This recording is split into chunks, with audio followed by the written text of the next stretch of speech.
New education policy college को कैसे बदल देगी, और जो न्यू एजुकेशन पॉलिसी से पढ़कर बच्चा आएगा वो तो आपके पास 10 साल बाद पहुंचेगा, अभी इंप्लीमेंट होना बाकी है।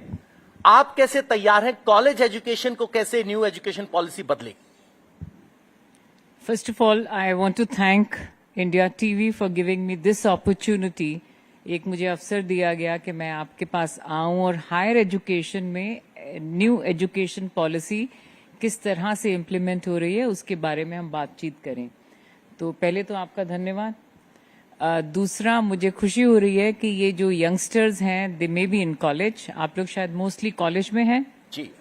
ओके, तो आप तो इसके थ्रू एक्सपीरियंस कर ही रहे होंगे कि न्यू एजुकेशन पॉलिसी में क्या हो रहा है। So this will be a good platform कि आप हमें ये भी बता सकें कि आपको क्या क्या कठिनाइयां आ रही हैं। सॉरी, मैं आपका प्लेटफॉर्म बिल्कुल इसीलिए इस्तेमाल के लिए यूज कर रही हूं।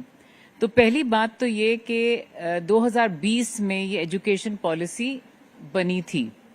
मैं यूनिवर्सिटी ऑफ दिल्ली की तरफ से ज्यादा बोलूंगी क्योंकि मेरा एक्सपीरियंस उधर ही है, एंड फॉर्चुनेटली ये एजुकेशन पॉलिसी में जो बदलाव आए उसकी मैं एक हिस्सेदार थी, क्योंकि हम ही लोगों ने, जब आप लोगों का कोविड चल रहा था तो हम लोग उस दौरान अपनी ऑनलाइन मीटिंग्स कर करके इसको एक स्ट्रक्चर की शेप में दिया। एंड मुझे लगता है यूनिवर्सिटी ऑफ दिल्ली शायद एक पहली यूनिवर्सिटी थी amongst the first few university कि हमने 2022 में इसको इम्प्लीमेंट किया। देखिए, 2 साल हमें भी लग गए एक स्ट्रक्चर को बनाने में। एक आया था पेपर, फिर हमने उस पे ऊपर वर्क किया और कैसे हमने इसको अपने जो एग्जिस्टिंग प्रोग्राम्स थे उसमें किस तरह से ढाला, उसके लिए हम लोगों ने मेहनत करी। जैसा सर ने पहले कहा कि 2020 नहीं, ये 2021 सेंचुरी के लिए हमें प्रिपेयर करने के लिए, या मैं तो कहूंगी कि लाइफ लॉन्ग प्रिपेयर करने के लिए ये पॉलिसी बनी गई है। इसके सबसे अहम फीचर्स तो ये है कि इसमें एक फ्लेक्सिबिलिटी दी गई है। वो फ्लेक्सिबिलिटी कि अगर मैं कॉलेज में आऊं और पहले साल के बाद भी मैं जाना चाहूं, निकलना चाहूं, मुझे लगता है मेरे इंटरेस्ट का नहीं है, तो मैं जा सकता हूं। पहले क्या होता था, 1 साल आपने किया तो बस बर्बाद कर दिया। अब एक आपको सर्टिफिकेट तो मिलेगा, आपने 2 साल के बाद छोड़ा तो आपको एक डिप्लोमा तो मिलेगा, 3 साल के बाद तो आपको डिग्री मिलेगी ही, और चौथे साल के बाद आपको दिल्ली यूनिवर्सिटी के, अगर मैं उसमें कहूं तो कॉन्टेक्स्ट में, हमें एक ऑनर्स की डिग्री विद स्पेसिफिक थिंग, या मैंने किसी प्रोजेक्ट में किया है या मैंने कोई अपनी रिसर्च पर किया है, और तीसरा जो बहुत अहम है, एंटरप्रेन्योरशिप पे।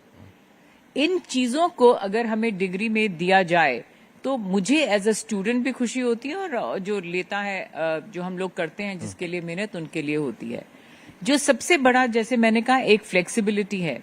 दूसरा एक बहुत इंपॉर्टेंट एस्पेक्ट है कि उसमें ये मल्टी डिसिप्लिनरी है, यानी कि अगर मैं साइंस का सब्जेक्ट में अपने कोर डिसिप्लिन में पढ़ रहा हूं तो मैं एक जेनरिक इलेक्टिव्स के माध्यम से मैं साइकोलॉजी भी पढ़ सकता हूं, मैं इकोनॉमिक्स पढ़ सकता हूं।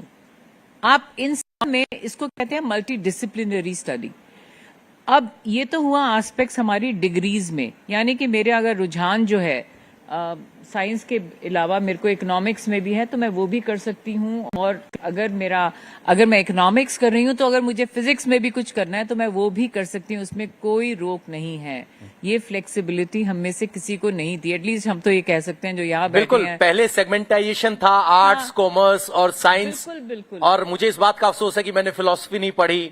तो ये सेगमेंटेशन तोड़ना कितना आसान या कितना मुश्किल है, क्योंकि एक स्ट्रक्चर्ड वे में जब तक पढ़ने आए हैं, तो जब एक नया स्ट्रक्चर आता है तो पुराने स्ट्रक्चर को तोड़ना ज्यादा मुश्किल होता है नए स्ट्रक्चर को बनाने के। और ये मैं बता दूं, हम लोगों का जो एज एकेडमिशियंस, हम लोग जो टीचर्स थे ना सर, सबसे बड़ा चैलेंज तो हमारे पास कि आप बदलाव ही नहीं करते, सिलेबस चेंज ही नहीं करते हैं। क्यों? क्योंकि आप वही पढ़ाना चाहते हो जो आपने पढ़ा था, आगे चलते गए। मगर इसको हमने सबसे पहले गलत प्रूव किया जब हमने दिखाया कि टीचर्स में सबसे बड़ी फ्लेक्सिबिलिटी क्या थी। हम ऑफलाइन मोड से ऑनलाइन मोड में आए। अब आप मानेंगे, कोविड ओवरनाइट हमें बोला गया कि आप ऑनलाइन, जो कि बहुत मुश्किल था हम सबके लिए, बड़ा ट्रांजिशन था जो कर पाने में कामयाब रहे आप। तो एक तो हमें ये जो नई एजुकेशन पॉलिसी में, दूसरा एक हमने कुछ सब्जेक्ट्स ऐसे इंट्रोड्यूस करे हैं जिनको हम कहते हैं स्किल एनहांसमेंट कोर्सेस, और कुछ वैल्यू एडेड कोर्सेज जो हम लोगों ने ऐड किए। ये 2-2 क्रेडिट्स के हैं, और आप स्पोर्ट्स फॉर लाइफ ले सकते हैं एज वैल्यू एडेड कोर्सेज, आप हैप्पीनेस के ऊपर ले सकते हैं। आई मीन ऐसे ऐसे कल्चर कम्युनिकेशन के ऊपर, इंडियन नॉलेज सिस्टम के ऊपर आप ऐसे वैल्यू एडेड कोर्सेज ले सकते हैं। स्किल एनहांसमेंट, आप वेब डिजाइनिंग के ऊपर कुछ करना है, आप एक्सेल शीट के ऊपर कुछ और एडवांस में कुछ करना चाहते हैं, ये सब आपको अपॉर्चुनिटीज दी जा रही हैं। एक और माध्यम जो है इंटर्नशिप।